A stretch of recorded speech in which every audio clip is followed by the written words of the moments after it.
Hey, what is up internet? Kyle here, Slapshot Toys, doing another action figure review for you guys this evening.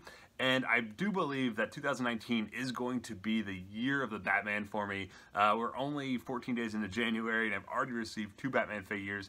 The one we're going to be taking a look at tonight actually comes from Sideshow Collectibles, not Hot Toys, and it is their classic 1/6 scale Batman figure.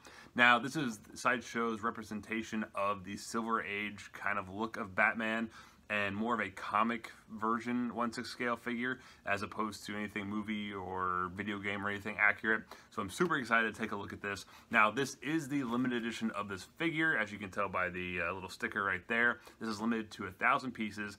At the time of the review, both editions of this figure are still available, and this one just comes with an extra head sculpt, which obviously I'll show you in the review. Normally I don't show the packaging of figures, but I thought this packaging was so freaking cool, I had to just kind of show it off a little bit. So here you get the really cool bat symbol there from the Silver Age before it went to the orange oval around it. I thought that was a really cool touch. And then you get all this really freaking cool just kind of Silver Age panels all throughout. You get the nice little headshot there of Batman, some panels there in the background.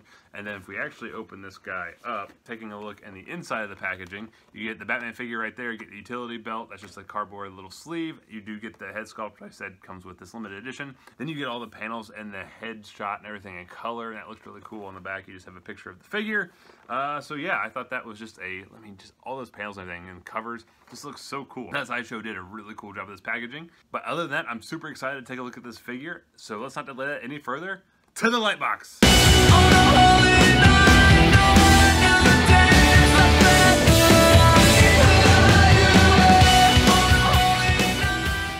And here's Batman out of the packaging, and honestly, I don't think I could ask for any more other than maybe a few accessories, but I'll get to that in just a minute, of a Silver Age comic version of Batman. This figure feels high-end, it has wonderful materials, it has an amazing face sculpt, it has good articulation. This is exactly what I wanted. It feels like this Batman was plucked out of a panel of a Silver Age Batman comic and placed in my display case.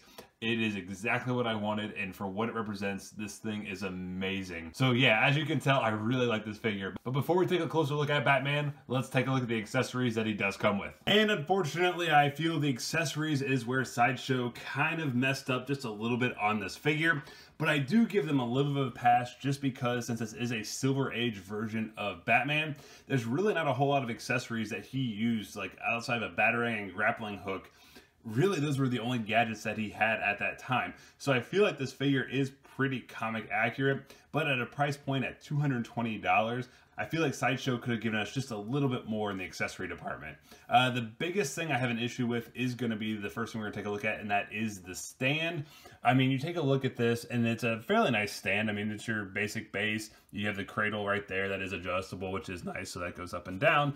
The issue I have with it is the art here on this base. They did such an amazing job with the box where you have like these Silver Age panels and all this amazing Batman art. What in the world about this says Batman? It's just a great, I guess, an alleyway. How amazing would it have been if they would have actually taken that box art and put it on here, so you get like all these Silver Age panels, you get the bat symbol right there. I feel like that is such a wasted opportunity because with such a comic-centric figure, I think this could have been an amazing base that really accentuated and showed that this is a Silver Age Batman. I think that's something Sideshow absolutely failed on. I do believe I'll probably be buying a custom base just to really show off the comic-centric version of this figure. We are also given 3 full sets of hands with this figure, so we have these open hands, these Batarang holding hands, and 2 closed fists, which are actually currently on the figure. Taking a closer look at these are all sculpted and painted beautifully. I really like that kind of midnight blue, almost kind of black with that they use for the paint color. I think it looks wonderful. You get all sorts of stitching and almost kind of like a leathery kind of looking texture to the gloves. I think they look really good. Once again, you just get that really nice kind of stitching texture, like line work there throughout the palm, there on the back of the hand, and on the side. I really think that these turned out beautifully for just being basically gloved hands. We are also given 2 Batarangs. So we're actually given 2 different Batarangs. So this one is actually a little bit more of kind of a dome design there up at the top. Kind of have your bat like kind of points there at the bottom. This one looks really cool, but the one I actually like the most is the second one. This is a little bit more of a modern design, so you have the ears cut out right here, and then you have like the sharper points here on the bottom. Once again, these are about the exact same color as the gloves. Not a whole lot of detail, but I think they look really, really cool. And unfortunately, if you order the normal version of the figure, that is all you get. Since I did order the limited edition, which is limited to 1,000 pieces, we do get this extra head sculpt. This is just an unmasked Bruce Wayne head sculpt. Obviously not based on any actor or anything like that, but this looks really, really cool. It's got a really nice kind of angry expression to it. Got some amazing lines there in the cheek, chin. I mean, the expression comes out really nice. Eyes look really good. I love the hair, all the individual strands, all painted and sculpted, just look gorgeous. Ears look really good. My only issue with this is, as you can see here, there is kind of like a blue-black line that goes all the way around the joint here. That is visible. So like it's not too bad here because it kind of looks like where the cowl and the cape meet. So it kind of just blends in with like the cape. But unfortunately, like as you get down here, it just looks kind of weird when you have it in the figure. So when you actually have this on the figure. So that's my only gripe with that, is I don't really know why they kept that black paint when they could have just made it flesh tone. But overall, I really, really like this face sculpt. I think it looks fantastic. And taking a closer look at Batman himself, I have to say right from the beginning, I freaking love, and I mean love, this face sculpt. I think everything about it is almost flawless. You get this amazing lines here in the brow, make them look so aggressive. The eyes look wonderful. I love the way that they use the darker gray on the inside and it slowly fades to that silver. Looks wonderful. The nose looks wonderful. You come down here to the chin, you get all those kind of laugh lines there in the cheeks and around the mouth. You get some stubble here around the chin. It just looks so incredibly good. The nose is actually sculpted out there underneath the cowl. It kind of sticks out just a little bit. It looks wonderful. Coming here to the side, you get the ears and the jawline. Same on this side. You get like some of the like little bunching there, some little detail. I think that looks really, really cool. And then I love the short ears. I think that looks fantastic. Coming down here to the actual suit. So now this is basically a Silver Age Batman, so it's really just a gray fabric suit. There's not really a whole lot of detail going on. Sideshow has given us like kind of these like little rubber lines just to kind of break it up just a little bit, which I think really look really nice and add just a little bit of kind of detail to it. As far as the bat symbol, it has a very nice kind of rubber texture to it, and I think it looks fantastic. One kind of weird thing, as you can see here, is the seams there in the armpits do go about kind of halfway up the shoulders. It doesn't look bad at all when you actually have the cape down a little bit, but if you have the cape up and back, they are visible, so just be aware of that. Coming down here to the arms, you get some veins and stuff like actually kind of popping out of the suit that are sculpted onto the figure's body. I think that looks really good. Come down here to the gauntlets, you get that really nice kind of leather texture. Same with the gloves, you get the spikes there on the back. Like I said, there's really not a whole lot of detail because it's just a silver fabric suit from what you got in the actual Silver Age Batman comics. Coming here, taking a look at the cape, it does go all the way up here to the side of the cowl, which I think looks really nice.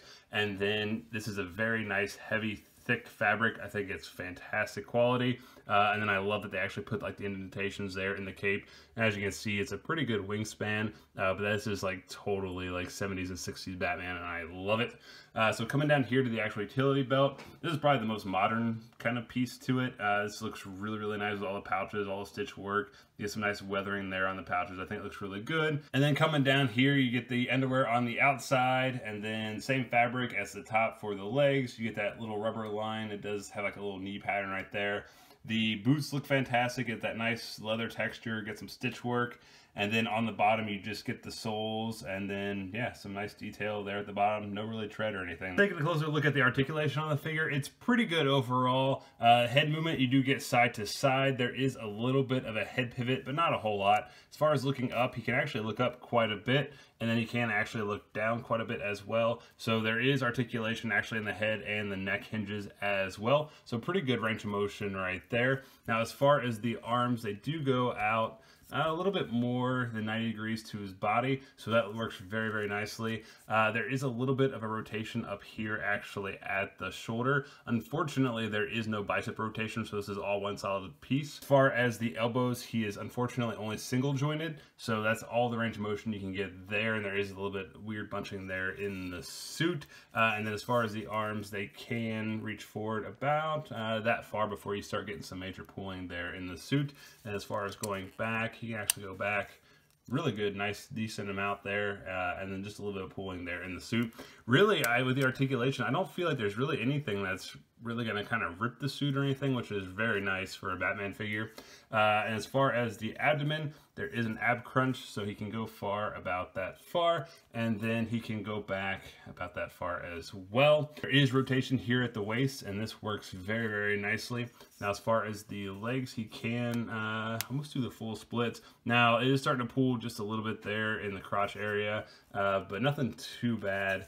As far as kicking forward, he can kick forward actually quite a bit. So yeah, that's actually a really good range of motion there. And as far as kicking back, unfortunately, not nearly as well. He really can't go back hardly at all. That's about it. There's a cut up here actually at the thigh. He is double jointed in the knees, so you get about that much range of motion, but it does look a little bit kind of wonky there in the suit, but it is double jointed and you get a fairly decent range of motion. As far as the feet, they do rotate. They are hinged up and down a decent amount, and there is ankle pivot. And here's just a quick size comparison between the Arkham Knight Batman, the Arkham Asylum Joker, and the Sideshow Batman. And as you can tell, the Arkham Knight Batman is quite a bit bigger. He is on a bigger stand, and I do have this Sideshow Batman just kind of hunched over a little bit with the pose I have him in.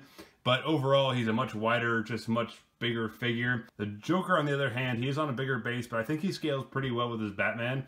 And honestly, I think they look pretty good if you want to display them next to one another. So that is going to do it for my review of the Sideshow Collectibles 1/6 scale classic Batman figure. Like I said throughout this review, I absolutely love the design and just the implementation of this figure. I think it looks amazing. It is exactly what I wanted in a comic version of Batman, and I think Sideshow absolutely nailed it. Now, the accessories are extremely light, so that is an issue some may take with the figure, especially at the price point being what it is. But overall, I don't think if you're looking for a comic version, a high-end comic version of Batman that's articulated in an actual action figure, not a statue, I don't think you can get any better than this Sideshow Batman. The main reason I did order this figure is because I pre-ordered the Sideshow Joker as well. And honestly, with how amazing this turned out, my expectations are through the roof for that Joker. I can't wait to see how it comes out. I can't wait to get it in hand. I don't think it's till the end of this year, but oh, I cannot wait for that figure. And I'm really, really, really hoping that Sideshow continues this line. We get a Catwoman, Penguin, Mr. Freeze, Riddler, just Poison Ivy. Just go down the spectrum of comic versions of Batman villains. I think that'd be absolutely amazing. I am definitely in for every one that they make. So hopefully they make a ton, because this figure is that freaking cool. So once again, that is going to do it for me this evening. I want to thank you guys so much for checking out these videos. It really does mean a lot to me that you guys are watching them. Please let me know in the comments what you guys saw of this figure, what you guys think of Batman, what's your favorite version of Batman, favorite Silver Age comics. I don't know. I'd love to talk to you guys, so feel free to leave a comment. Make sure you guys go ahead and like. I am going to be doing a full collection video here shortly, so I should have that up in a couple days. So make sure you guys be on the lookout for that. But other than that, I think that's going to be it for me. Once again, thank you guys so much for watching, and I'll catch you guys later. See ya.